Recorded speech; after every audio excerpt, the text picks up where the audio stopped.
up and away, up and away. Say the love is real, problem they turn away. Up and away, up and away.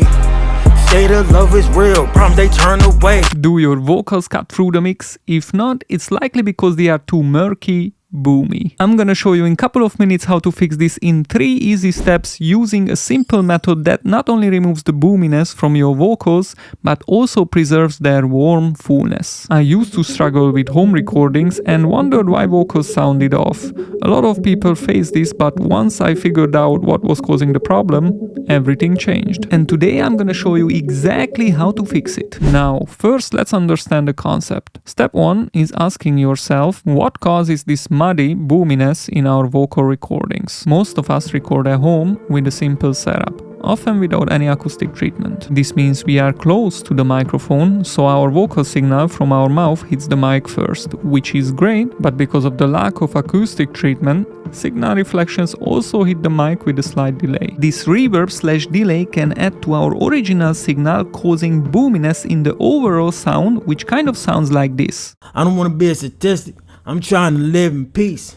This isn't as noticeable until we start compressing, and then we get this.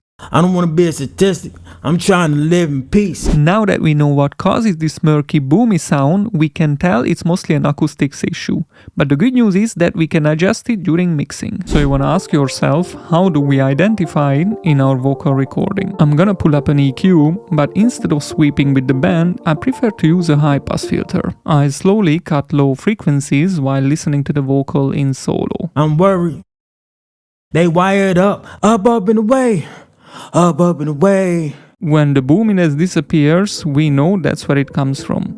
Normally this is around 100 and 300 Hz range, which is sensitive because it often combines with other low frequency instruments like kick and bass, creating a muddy mix. To eliminate this issue, many of us have been taught to dip these frequencies with an EQ band to remove the boominess from the vocal. Technically, this solves the problem, but it also creates a new one. By removing the boomy frequencies, we also remove the body and foundation of the voice, leaving us with a thin vocal that can sound harsh and cause ear fatigue if we want the vocal to be up front. As we established earlier, these boomy frequencies occur around 100 to 300 Hz. Okay, we have identified the cause and the location, but there is still one question to ask. When do these acoustical reflections start to affect the signal compared to the dry signal? At the beginning of the video, we mentioned that during recording, the dry signal hits the microphone first, then room reverb follows with a little delay, which causes boominess. In this situation, we have to isolate the initial part of the signal from the reverb tail in that specific frequency range. One way to do this is by using a dynamic EQ. This allows us to adjust a specific part of the signal dynamically like a compressor. So we set our band in the 100-300 Hz range.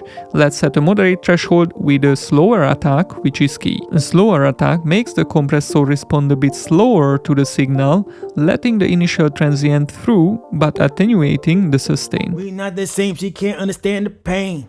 Up and away.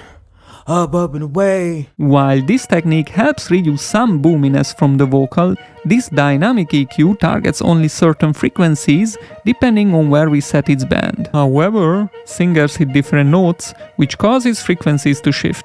So this setup in modern mixing is outdated and doesn't bring the best results. Instead, we need a plugin that tracks these shifting frequencies and attenuates them accordingly. For this, we're gonna use a smart dynamic EQ like Soothe 2. This plugin allows for a compressor setup that tracks the resonant frequencies and we can adjust its intensity. We can also change the resolution to be more detailed or broad, offering a high level of control.